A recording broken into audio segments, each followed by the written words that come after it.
আদৌ আপনার বিশ্বাসের যোগ্য কি না। ভেবে দেখুন সেই ব্যক্তি ভবিষ্যতে গিয়ে আপনার বিশ্বাস ভাঙতে পারে কি না। এটাও ভেবে দেখুন যে যাকে আপনি বিশ্বাস করতে চলেছেন তাকে আপনি বিশ্বাস করলে নিজের জীবনের উদ্দেশ্যে আপনি অগ্রসর হতে পারবেন কি না। আর তার জন্য প্রয়োজন সঠিক সিদ্ধান্ত, পরখ করা, কোনটা উচিত কোনটা অনুচিত সেটা বোঝা। আর তাতে কিন্তু আপনি সন্দেহবাতিক হবেন না, তাতে আপনি আরো নিপুণ হয়ে উঠবেন। তাই যদি আপনি নিপুণ হয়ে উঠতে চান তাহলে বোঝার চেষ্টা করুন, পরখ করে দেখুন কোনটা উচিত কোনটা অনুচিত বুঝুন। আর বিশ্বাস তখনই করুন যখন আপনি 100% নিশ্চিত হবেন যে সে বিশ্বাসের যোগ্য। আসুন আমার সাথে ভালোবেসে বলুন, রাধা রাধা। রাধা কখনো কখনো আমার জন্য বড়ই সুগন্ধি আতর নিয়ে আসে, পারিজাত ফুলের মালা নিয়ে আসে আমার প্রসাধন করবে বলে, এবং আমি পিষে নিতে হয়। তারপরে তার থেকে যে রস নিঃসৃত হয় সেই রস মনে রাখবেন আপনি হলেন সেই দুধ যাকে মন্থন সহ্য করতে হবে মাখন হয়ে ওঠার জন্য। মনে রাখবেন আপনি হলেন সেই ফুলের মতন যাদের পিষ্ট হতে হবে সুগন্ধি আতর হয়ে ওঠার জন্য, যাকে এই সংসার পছন্দ করে। কখনো কখনো জীবনে আপনার সাথে খারাপ শুধুমাত্র এই কারণে ঘটে যাতে আপনার শ্রেষ্ঠ রূপ এই সংসারের সামনে আসতে পারে। শুধুমাত্র কঠিন পরিস্থিতি এবং বিপদকে একটা সুযোগ হিসেবে দেখার চেষ্টা করুন। আপনার জন্য এই সংসার বদলে যাবে, সংসারকে দেখার দৃষ্টিভঙ্গি পাল্টে যাবে, আপনার ভাগ্য পাল্টে যাবে, আর এই মন প্রসন্ন হয়ে বলবে রাধা রাধা। পাশা নামক এই খেলাটি আপনারা নিশ্চয়ই খেলেছেন, না খেলে থাকলে দেখেছেন, আর যদি দেখেও না থাকেন তাহলে নিশ্চিত রূপে শুনেছেন। মহাভারতের এই মহাযুদ্ধ কোথাও না কোথাও এই পাশা নামক খেলার কারণে হয়েছিল। পাশার এই বিচিত্র খেলা, দান, এইসবের কারণে কেউ নিজের মাথায় রাজ মুকুট পরিধান করেছিলেন, আবার সেখানে পরাজিত হওয়ার জন্য কাউকে বনবাসও ভোগ করতে হয়েছিল। কিন্তু এই খেলা সমাপ্ত হওয়ার পরে সমস্ত ঘুঁটি আর এই পাশার ছক একই পুটলিতে স্থান পেল। এটাই হলো আমাদের জীবন। এই সংসারে আমরা জয় পরাজয়ের বিষয়ে এতটাই ভাবি, এত চিন্তা করি যে এই জীবনের খেলার আনন্দটাই উপভোগ করতে পারি না। আর অবশেষে কি হয়? কেউ জয়ী হন, কেউ পরাজিত হন, কিন্তু দুজনেই একই স্থানে পৌঁছে যান। প্রত্যেক ব্যক্তি মৃত্যুর পরে একটি নির্দিষ্ট স্থানেই পৌঁছতে বাধ্য, কিন্তু ততক্ষণ এই জীবন, এই খেলা, তার আনন্দ উপভোগ করুন। এই সংসারে সেই ব্যক্তি শ্রেষ্ঠ স্থানে পৌঁছতে পেরেছেন যিনি এই সংসারকে প্রকাশ প্রদান করেছেন, যিনি কখনো জয় পরাজয় এ বিষয়ে ভাবেননি, শুধু এই জীবনের খেলার আনন্দ উপভোগ করেছেন। এটাই আপনিও করুন আর আমার সাথে ভালোবেসে বলুন রাধা রাধা। এই জীবন। দ্বিতীয় হলো আত্মবিশ্বাস। হেরে যাওয়া বস্তুও আবার জিতে নিতে পারবেন যদি আপনার নিজের আত্মবিশ্বাস থাকে, তাহলে আপনি কখনো পরাজিত হবেন না। এবং তৃতীয় হলো অহংকার। জয়লাভ করার পরেও কিন্তু এটা আপনাকে পরাজিত করতে পারে। সেই জন্য জীবনে সঙ্গবদ্ধ হন, আত্মবিশ্বাস রাখুন, কিন্তু কখনোই অহংকার করবেন না। এই অহংকার আপনার থেকে সবকিছু কেড়ে নিতে পারে। এই অহংকারের জন্যই মথুরাপতি কংস নিজের পতনের দিকে অগ্রসর হয়েছিলেন। এই অহংকারকে ত্যাগ করুন আর আমার সাথে ভালোবেসে বলুন রাধা রাধা। এই সংসারে সব থেকে বেশি কঠিন কাজ কোন হলো? তপস্যা করা, অর্থাৎ সব কিছু। কারণ যখন আপনি তপস্যা করেন তখন সেখানে আপনার ধৈর্য ভাঙার মতো কেউ থাকেন না, না কোনো বন্ধু, না কোনো আত্মীয়, না কোনো শত্রু, কেউ না। কিন্তু যখন আপনি এই সমাজে, এই পরিবারে থাকেন, কোনো না কোনো ব্যক্তি এসে আপনার ধৈর্যের বাঁধ ভেঙে দেওয়ার ক্ষমতা রাখেন। তারা আপনার ধৈর্যের বাঁধ ভেঙে দেয়, আর কখনো কখনো তারা অনিচ্ছাকৃতভাবেই সেটা করে থাকেন।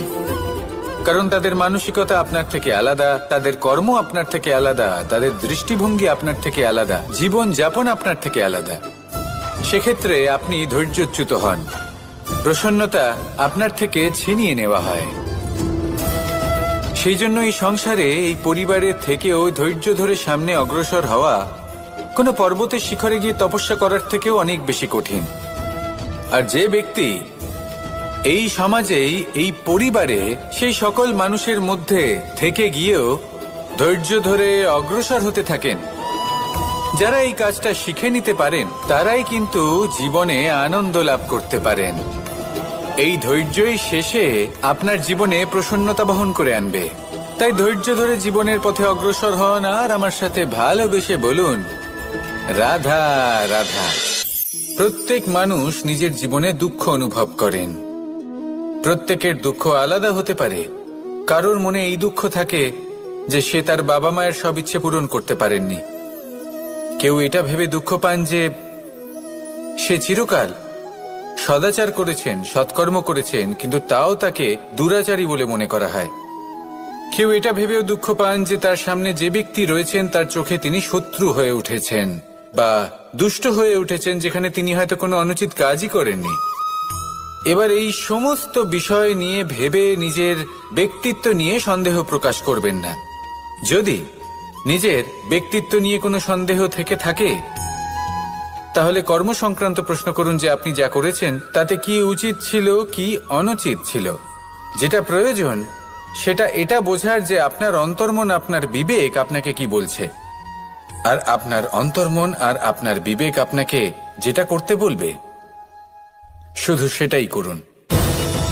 আর তারপরে এই সংসার কি বলবে, কি ভাববে সেসব নিয়ে ভাবতে যাবেন না। কারণ এই সংসার তো ঈশ্বরকেও প্রশ্ন করে থাকে, ঈশ্বরকেও দোষী মনে করে। কখনো কখনো যখন কোনো ঘটনা মানুষের ইচ্ছা অনুযায়ী ঘটে না, তখন মানুষ এটা বলে যে হে ঈশ্বর, আপনি আমার পাশে থাকলেন না, আপনি বড়ই কঠোর, এটা আপনার দোষ। যেখানে বেশিরভাগ সময় হয়তো সে নিজেই নিজের কর্মফল ভোগ করছে। আর কখনো কখনো ঈশ্বর হয়তো তার জন্য আরো ভালো কোনো পরিকল্পনা করে রেখেছেন, কিন্তু মানুষ সেটা বুঝতে পারে না। তাই দিনের শেষে যেটা প্রয়োজন সেটা হলো নিজের মনের কথা বুঝতে হবে। আপনার বিবেক কি বলছে শুধু সেটাই করুন আর সামনে এগোতে থাকুন। আমার সাথে ভালোবেসে বলুন, রাধা রাধা। পরিবর্তন, এটা হলো সৃষ্টির অমূল্য নিয়ম। এই সংসারে সবকিছু সময়ান্তরে পরিবর্তিত হয়, এই সময়ও পরিবর্তিত হয়। পরিবর্তন চিরকাল হয়ে এসেছে আর চিরকাল হতে থাকবে। কিন্তু এবার আমরা সেই পরিবর্তন কিভাবে লাভ করব যেটা আমাদের প্রয়োজন, যেটা আমরা চাই। আমরা জীবনে বিকাশ চাই। এই বিকাশ কিভাবে লাভ করতে পারি? এই প্রকৃতি কিন্তু আমাদের অত্যন্ত উত্তম উদাহরণ দিয়ে বুঝিয়েছে। একটি বিন্দুর উদাহরণ দিয়েছে যা ভবিষ্যতে একটা বিশাল নদীর আকার ধারণ করে। এটা কিভাবে হয়? মেঘ থেকে একটি বিন্দু ঝরে পড়ে সেই পর্বতের ওপর যেখানে হিম আছে। সেই হিমের সংস্পর্শে আসা মাত্র সেই বিন্দুর সাথে আরো বেশ কিছু বিন্দু যুক্ত হয়। তারপর তারা অগ্রসর হয়, আরো কিছু বিন্দু যুক্ত হয়, আস্তে আস্তে একটা ক্ষীণ ধারার রূপ ধারণ করে এবং সেটাই ভবিষ্যতে আরো এগোতে থাকে। অনেকটা যাওয়ার পর যখন অনেক সংখ্যক বিন্দু একসাথে যুক্ত হয়, তখন সেটা বিশাল নদীর আকার ধারণ করে। এবার আমরা মানুষ বলে আমাদের সাথে এই নিয়মের অন্যথা হয় তা নয়। আমরাও এই প্রকৃতির অংশ, আমাদের ক্ষেত্রেও একই নিয়ম প্রযোজ্য। যখন পরিশ্রম করে অনেক সংখ্যক বিন্দু আমরা একত্রিত করব, তখনই পরিবর্তনের নদী প্রবাহিত হবে। প্রয়োজন হলো নিরন্তর পরিশ্রম করা এবং ধৈর্য ধরা। এটা করতে থাকুন, জীবনে সবকিছু লাভ করতে পারবেন। কারণ প্রকৃতি আমাদের এটাই শিখিয়েছে, আর আমরা এই ব্রহ্মরই একটি অংশ, যার দ্বারা এই ব্রহ্মাণ্ড নির্মিত। আসুন আমার সাথে ভালোবেসে বলুন, রাধা রাধা। কখনো এই প্রকৃতির দিকে তাকিয়ে থাকবেন। এই প্রকৃতি অনেক ধরনের শিক্ষা দেয়। কোন একটা গাছকে দেখুন, কিভাবে সে মাটি থেকে জল শুষে নেয়। সে ঝড় হোক বা হোক কড়া রোদ, সব সহ্য করে এবং অবশেষে সে ফল ধারণ করে। আর সেই ফল উৎপন্ন করার পরে সে ফল কিন্তু সে নিজে গ্রহণ করে না, এই সংসারকে প্রদান করে, যাতে পশু পাখি মানুষ তারা এই ফল গ্রহণ করে শক্তিশালী হয়ে উঠতে পারে, সুস্থ থাকতে পারে। সেভাবেই নদী, সরোবর এরা নিজেরাও কিন্তু নিজেদের জল গ্রহণ করে না, মাটিকে প্রদান করে, পশু পাখিকে প্রদান করে। সূর্য নিজেও নিজের জন্য প্রজ্বলিত হয় না, সে প্রকাশ ছড়িয়ে দিতে চায় আমাদের সবার কাছে, সে আলো পৌঁছে দিতে চায়। এই প্রত্যেকের কর্মে পরমার্থ নিহিত আছে, আর সেই জন্যই এদের সকলকে পুজো করা হয়। তাই মনে রাখবেন, আপনার কাছে জীবন যাপনের অতিরিক্ত যা কিছুই আছে তা পরমার্থের জন্য। তাহলে তার সদ্ব্যবহার করুন আর আমার সাথে ভালোবেসে বলুন, রাধা রাধা। আমরা প্রত্যেকেই অবশ্যই এমন সময় দেখেছি যখন অনেকগুলো সমস্যা একসাথে আমাদের জীবনে এসে পড়ে। সমস্যা আমাদের প্রত্যেকের জীবনেই থাকে, আমরা তার সমাধান খুঁজতে চেষ্টা করি, কখনো সমাধান খুঁজে পাই, আবার কখনো যতই চেষ্টা করি না কেন কোনো সমাধান খুঁজেই পাই না। আর যখন এটা হয় তখন মানুষ অত্যন্ত বিচলিত হয়ে পড়েন। নিজের আত্মীয় স্বজন, নিজের বন্ধু বা সংসার এদের ওপরে এই দোষ চাপিয়ে দেন যে এদের জন্যই এই সমস্যা এসেছে। এবার যদি আমি আপনাকে কোনো পরামর্শ দিই তাহলে এটাই বলবো যে দৃষ্টিভঙ্গি পাল্টে দেখুন। এই দৃষ্টিকতা আপনার দৃষ্টিভঙ্গির, আপনার মনে। কিভাবে বোঝাচ্ছি? যখন আমাদের মন শক্ত থাকে তখন কঠিন থেকে কঠিনতর পরিস্থিতিও আমাদের জীবনে খুব বেশি হলে প্রতিস্পর্ধা হয়ে থেকে যায়। সেখানে যদি আমাদের মন দুর্বল থাকে তখন অল্প কঠিন পরিস্থিতিও আমাদের কাছে খুব বড় সমস্যা হয়ে যায়, তাই না? একটা শক্ত মন কঠিন পরিস্থিতিকে প্রতিস্পর্ধা হিসেবে দেখে আর তার মধ্যে ওটা সুযোগ খুঁজে নেয়। আমাদের শুধু এটাই করতে হবে। এই সংসারে অন্য কাউকে দোষী মনে করলে আপনার সমস্যা দূর হয়ে যাবে না। সেই জন্য এই সংসারকে দোষ দেওয়ার বদলে এই সমস্যার মূলে চলে যান, সেটাকে বুঝুন, নিজের এই মনকে শক্ত করে তুলুন। যদি আপনার মন শক্তিশালী হয় তাহলে এই সংসারে অনেক বড় বড় কঠিন থেকে কঠিনতর পরিস্থিতিও যদি আসে, আপনার জীবনে যতই বড় বড় সমস্যা আসুক না কেন আপনার লক্ষ্য লাভে বাধা দিতে পারবে না। আসুন আমার সাথে ভালোবেসে বলুন, রাধা রাধা। আমরা সবাই পাথর দেখেছি, পর্বতও দেখেছি, শুকনো পাতাও দেখেছি, শ্যামল বনানীও দেখেছি। কখনো ভেবেছেন পাথরে মাটিতে পরিণত হয় এবং পূর্ণরূপে নিজের অস্তিত্ব হারিয়ে ফেলে? এটাই পাতার সাথেও হয়। এই পাতা যতক্ষণ গাছের ডালের সাথে যুক্ত ততক্ষণ তার অস্তিত্ব থাকে। যখনই ডাল থেকে বিচ্ছিন্ন হয় সেও নিজের অস্তিত্ব হারিয়ে ফেলে।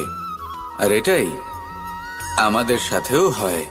যতক্ষণ আমরা নিজেদের আপনজনের সাথে যুক্ত থাকি আমাদের অস্তিত্ব বজায় থাকে। যখন আপনজনদের সাথে সম্পর্ক ছিন্ন করি তখন আমরাও আমাদের অস্তিত্ব হারিয়ে ফেলি।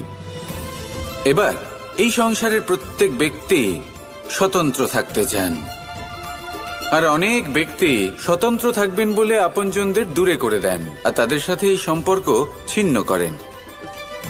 এটা কি সত্যি প্রয়োজন?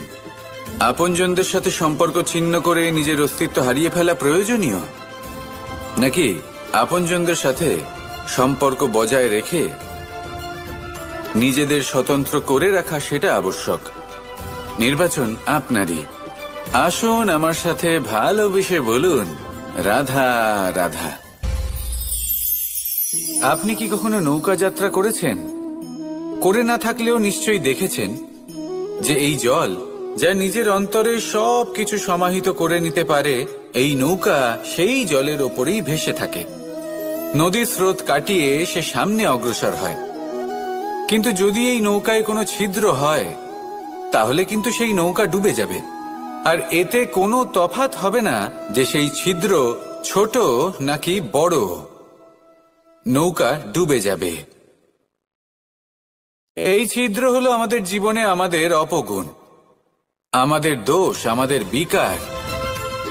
কখনো এটা ভাববেন না যে এই দোষ খুবই ছোট, এতে কিছুই যাবে আসবে না। না, সেই ছোট দোষ, সেই ছোট বিকার যদি সেটাকে শুধরে না নেন তাহলে সেটা আপনাকে আপনার পতনের দিকে নিয়ে যাবে। শেষ পর্যন্ত এটা আপনার উপর নির্ভরশীল যে আপনি কি চান। আপনার জীবনের এই নৌকা এভাবেই ডুবে যেতে দেখবেন, নাকি নিজেকে শুধরে নিয়ে সেই নৌকার সেই ছিদ্রটাকে ভরিয়ে তুলতে চাইবেন? নির্বাচন আপনার। আসুন আমার সাথে ভালোবেসে বলুন, রাধা রাধা। জল, জলই পৃথিবীতে বেঁচে থাকার জন্য আবশ্যক তো বটেই, কিন্তু এই জল আমাদের একটা অত্যন্ত গুরুত্বপূর্ণ শিক্ষা প্রদান করে। কখনো এই জলকে দেখেছেন?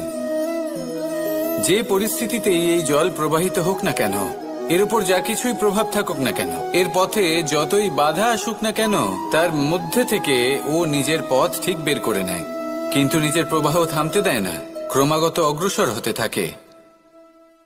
সেরকমই একটা শিক্ষা যেটা আমরা জল থেকে পেয়ে থাকি তা হলো এটা, আমরা যখন জলের দিকে তাকাই তখন আমরা নিজের প্রতিবিম্ব দেখি, স্পষ্টভাবে দেখতে পাই। কিন্তু তখনই দেখতে পাই যখন এই জল শান্ত থাকে, স্থির থাকে। যদি এই জল অশান্ত হয়ে থাকে, স্থির না হয়, তাহলে আমরা এতে নিজের প্রতিবিম্ব দেখতে পাই না। এটাই আমাদের মনের সাথেও হয়ে থাকে। যখনই জীবনে কোনো সংকট আসে, যদি আমরা শান্ত মনে, স্থির মনে সিদ্ধান্ত নিই, তাহলে সেটা এমন একটা শীতল সিদ্ধান্ত হবে যেটা আমাদের ভবিষ্যৎকে একটা শ্রেষ্ঠ স্থানে নিয়ে যাবে। যদি এই মন অশান্ত হয়, বিচলিত হয়, পীড়িত হয়, দুঃখিত হয়ে থাকে, রুষ্ট হয়ে থাকে, তাহলে অনেক সময় আমরা এমন সিদ্ধান্ত নিই যেটা আমাদের জন্য অনুচিত প্রমাণিত হয়। যখন আপনি ক্রুদ্ধ ছিলেন বা দুঃখের বশে ছিলেন, তখন অনেক সময় হয়তো এমন সিদ্ধান্ত নিয়েছেন যেটার জন্য ভবিষ্যতে আপনি অনুশোচনা করেছেন। এবার দেখুন, এই আবেগগুলো থেকে আমরা পালাতে পারবো না, কিন্তু এই আবেগগুলো আপনার উপর কতটা প্রভাব ফেলবে সেটা আমরা অবশ্যই ঠিক করতে পারি। এই মনকে আমরা নিয়ন্ত্রণ করতে পারি। এটাই করুন, চিন্তা করুন, এই মনকে শান্ত রাখুন, স্থির হতে চেষ্টা করুন, আর তারপরে সিদ্ধান্ত নিন। আসুন আমার সাথে ভালোবেসে বলুন, রাধা রাধা। এই সংসারে ভৌতিক বস্তুরও নিয়তি আছে। যারাই এই সংসারে আসে বা উৎপন্ন হয়, তারা কিছুমাত্র সময় পর্যন্তই এখানে থাকতে পারে, আর তারপরে সেও লুপ্ত হয়ে যায়, অর্থাৎ সে নিজেও এই পঞ্চমহাভূতে সমাহিত হয়ে যায়। আমাদের সাথেও ঠিক এটাই হয়।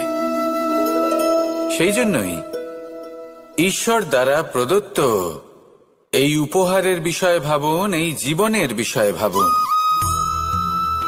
ঠিক যেমন বিশ্বাস ভঙ্গ হলে কোনো ব্যক্তি আমাদের কাছে অপরিচিত হয়ে যান, ঠিক সেরকমই শেষ নিঃশ্বাস ত্যাগের পর এই শরীরও আমাদের কাছে পরই হয়ে যায়। তাই এই শরীর থাকাকালীন শ্রেষ্ঠভাবে একে সদ্ব্যবহার করুন, এই জীবনে শ্রেষ্ঠ কর্ম করুন। আর এই জীবনকে শ্রেষ্ঠভাবে যাপন করার জন্য কিছু কথা বোঝা প্রয়োজনীয়। যদি আপনি কারোর প্রশংসা করেন, তাহলে পূর্ণ হৃদয় দিয়ে করুন। যদি আপনি হস্তক্ষেপ করে থাকেন, তাহলে মস্তিষ্ক দ্বারা করুন। যদি আপনি সমীক্ষা করেন, তাহলে বিবেক দ্বারা করুন।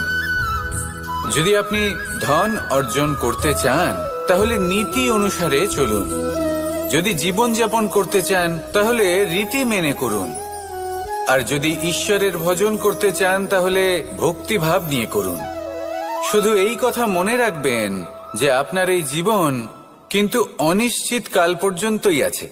কতক্ষণ আছে সেটা কেউ জানে না। তাই কিছু মুহূর্ত যেটা যাপন করতে আমরা এখানে এসেছি, সেখানে ক্রোধ, অহংকার, ঈর্ষা, এইসব আবেগের কি গুরুত্ব বলুন তো? এগুলো ত্যাগ করুন।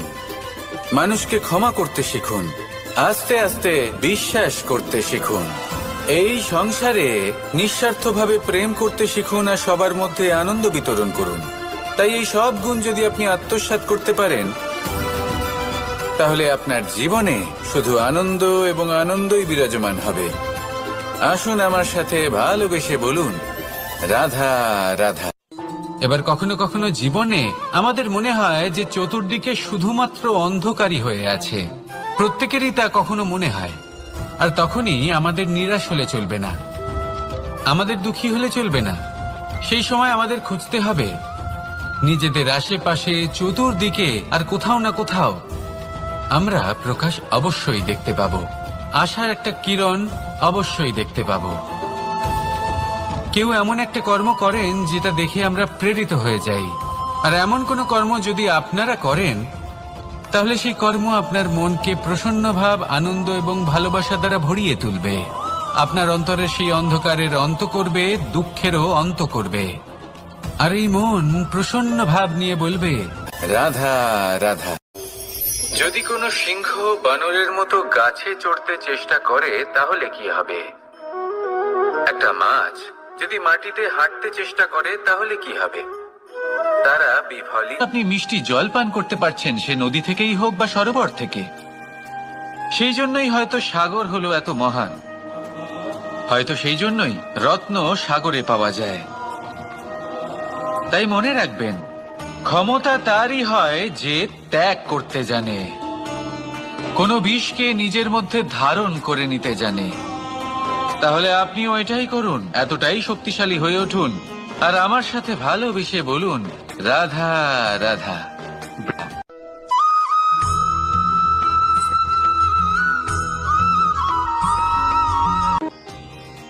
মানুষ নিজের জীবনে সুখ পাওয়ার জন্য অনেকবার চেষ্টা করে, কিন্তু সহস্র প্রয়াসের পরেও ব্যক্তি মনের মতো সুখ পায় না। সন্তানকে সেটা দেওয়া প্রয়োজন।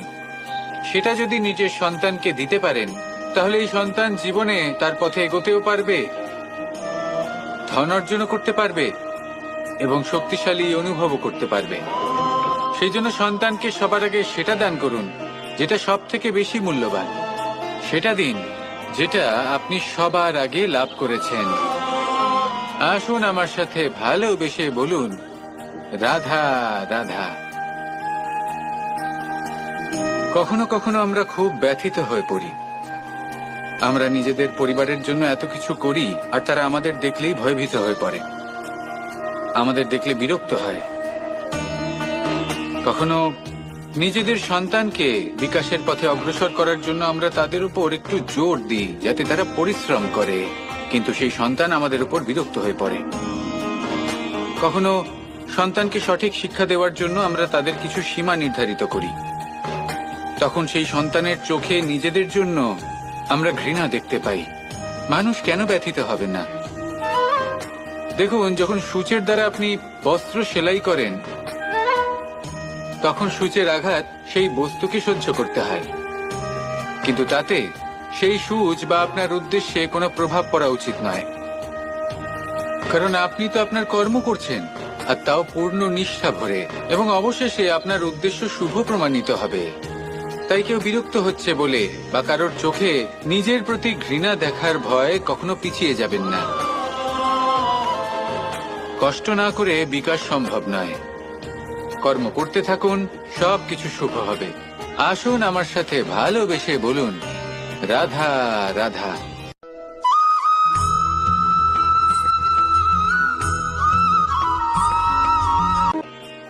জল হলো জীবনের আধার। যদি জল না থাকে, এই সংসারের জীবনের কোনো অস্তিত্ব নেই। এই জল হলো শুদ্ধ, পবিত্র। কিন্তু যখন এই জল পরিবেশের সংস্পর্শে আসে, তখন ধুলো, ময়লা, কাদা এবং অন্যান্য বস্তু দ্বারা এই জল পূর্ণরূপে দূষিত হয়ে যায়। এবার যদি এই জলের শুদ্ধিকরণ করতে হয়, তাহলে আমরা এই জলকে অস্থির হতে দিই না, তাকে স্থিরভাবে রেখে দিই।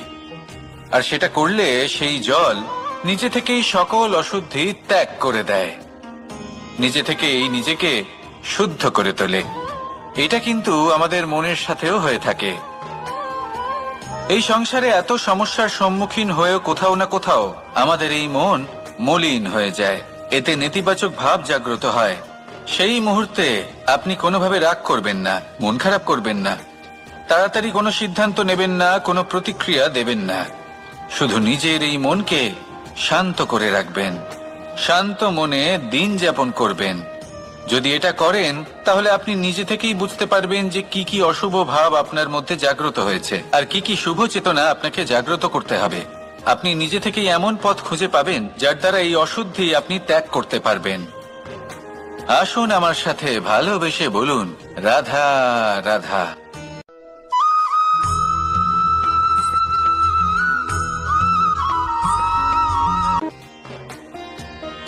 প্রেমের পরিভাষা আসলে কি?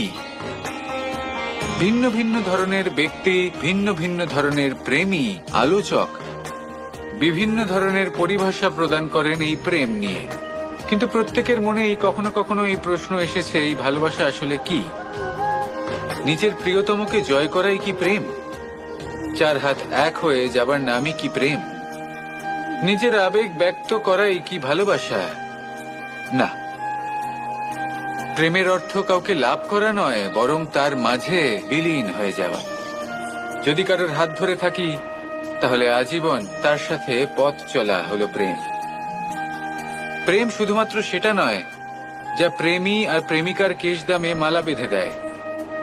মাতা পিতার জন্য দিনরাত পরিশ্রম করা, নিজের পরিবারের জন্য দিনরাত পরিশ্রম করা, সেটাও প্রেম। নিজের বন্ধুদের জন্য, আপনজনের জন্য সবকিছু উজাড় করে দেওয়ার নাম হলো ভালোবাসা। নিজের মাতৃভূমির জন্য সাহসের সাথে লড়াই করা এবং আনন্দে নিজের জীবন ত্যাগ করে দেওয়াও কিন্তু প্রেমের নামান্তর।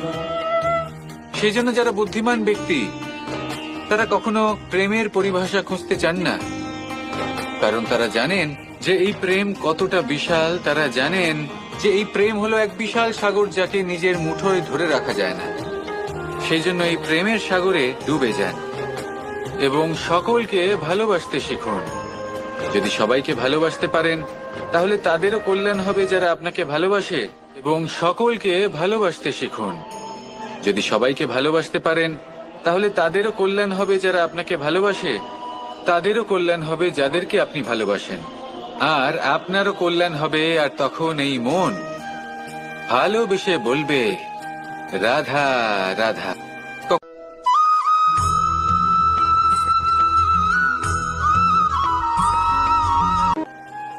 যদি আপনি নিজের জীবনে প্রকৃত বন্ধু নির্বাচন করতে চান তাহলে তার আগে দর্পণ আর ছায়া এই দুইয়ের বিশেষত্বের বিষয়ে জানাটা অত্যন্ত প্রয়োজনীয়।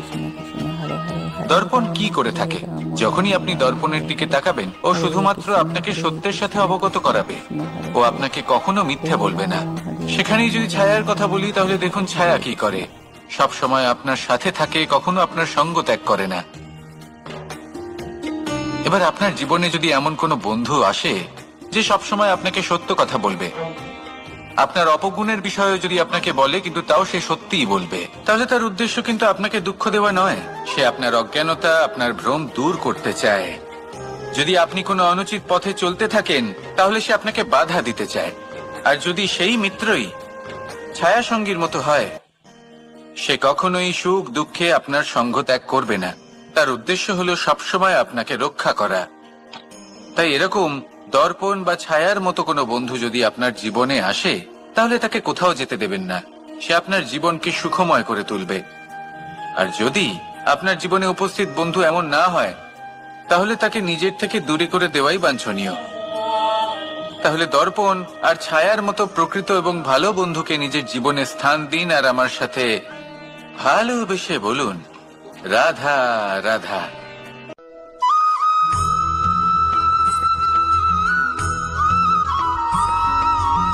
এই প্রশ্ন আসতে পারে যে ইমারত কেন নির্মাণ করা হয়, কেন উৎসব পালন করা হয়, কেন মানুষ নিজেদের জন্মদিন পালন করেন, কেন দোল, বিজয়া দশমী, রাখি, দীপাবলি